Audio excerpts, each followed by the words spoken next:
دیکھیے یہ اصل معاملہ قصاص حضرت عثمان غنی رضی اللہ تعالی عنہ یہ معاملہ تھا۔ حضرت عثمان غنی رضی اللہ عنہ آپ جب شہید ہوئے تو قصاص کا مطالبہ تھا حضرت سیدنا امیر معاویہ رضی اللہ تعالی عنہ آپ کی جانب سے۔ اور یہاں پر دوسری بات بڑی ہی سمجھنے والی ہے کہ یہ ایک اجتہادی مسئلہ ہے، یہ انادی مسئلہ نہیں ہے یعنی ان میں دل صاف ہوتے ہیں، بالکل آپ ان کے دل پر، سوچ پر، نظریے پر شک نہیں کر سکتے۔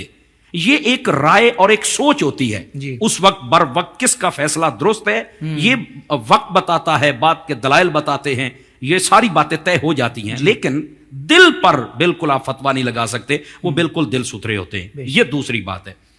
حضرت سیدنا عثمان غنی رضی اللہ عنہ آپ جب شہید کر دیے گئے نا تو اس کے بعد وہ جو قاتل تھے، ظاہر سی بات ہے اب قتل کرنے والے گروہ تو بہت لمبا چوڑا تھا، لیکن جو اصل میں قتل کرنے والے وہ یا ایک تھے یا دو تھے یا تین تھے۔ میں ایک بات کہہ رہا ہوں، اب مطالبہ یہ آیا کہ ان کو پکڑ کر قتل کیا جائے۔ اب ظاہر سی بات ہے جب پکڑنا ہے تو ان کے لیے کوئی تفتیش بھی تو کرنی ہے نا، ڈھونڈنا بھی تو ہے نا۔ حضرت علی المرتضیٰ شیر خدا رضی اللہ عنہ آپ کا نقطہ نظر اس وقت یہ تھا، آپ کا فرمان یہ تھا کہ پہلے استحکام خلافت کو ترجیح دی جائے۔ یہ جو خلافت کے معاملات ہیں یہ سب تک پہنچے، میرا پیغام پہنچے، پہلے ایک مرتبہ یہ کام سیٹل ہو جائے، اس کے بعد پوری تحقیق و تفتیش کے بعد ان بندوں کو نکالیں گے اور کیفر کردار تک پہنچائیں گے۔ صحیح۔ لیکن حضرت سیدنا امیر معاویہ آپ کا اجتہاد، آپ کی رائے یہ تھی کہ پہلے ان کو قتل کیا جائے، ورنہ یہ ظاہر سی بات ہے بہت بڑا قبیلہ ہے حضرت عثمان غنی کا، اور ظاہر سی بات ہے آپ خلیفہ رسول ہیں، خلیفہ سوم ہیں، تو ظاہر سی بات ہے یہ بہت بڑا کام خراب ہو سکتا ہے، تو لہٰذا پہلے آپ ان بندوں کو سزا دیں تاکہ معاملہ یہاں دب جائے۔ ٹھیک ہے، اصل یہ اس کا پس منظر یہ معاملہ تھا۔ ٹھیک ہے، اب اگر یہ کہنا کہ حضرت علی المرتضیٰ سے یہ مطالبہ کیا ہی کیوں گیا، تو یہ بات اس نظریے سے سمجھیں آپ، نبی پاک صلی اللہ علیہ وآلہ وسلم آپ جب حدیبیہ کے مقام پر تھے نا تو حضرت عثمان غنی رضی اللہ عنہ آپ کے بارے میں یہ مشہور کر دیا گیا کہ آپ شہید کر دیے گئے ہیں، تو آقا کریم صلی اللہ علیہ وسلم نے وہاں پر حضرت عثمان غنی کی اہمیت کو واضح فرمایا، صرف مشہور ہوا تھا، آپ نے فرمایا بیعت کرو، اگر ایسا ہوا تو ہم یہ بدلہ لے کے جائیں گے۔ اس کا مطلب ہے حضرت عثمان غنی رضی اللہ عنہ آپ کی ذات ایک خاص اہمیت بھی رکھتی ہے کہ جس کے لیے نبی پاک صلی اللہ علیہ وسلم آپ بھی متوجہ ہوئے، آپ نے سٹینڈ لیا، آپ نے فرمایا کہ ہم اگر ایسا ہوا تو بدلہ لیں گے۔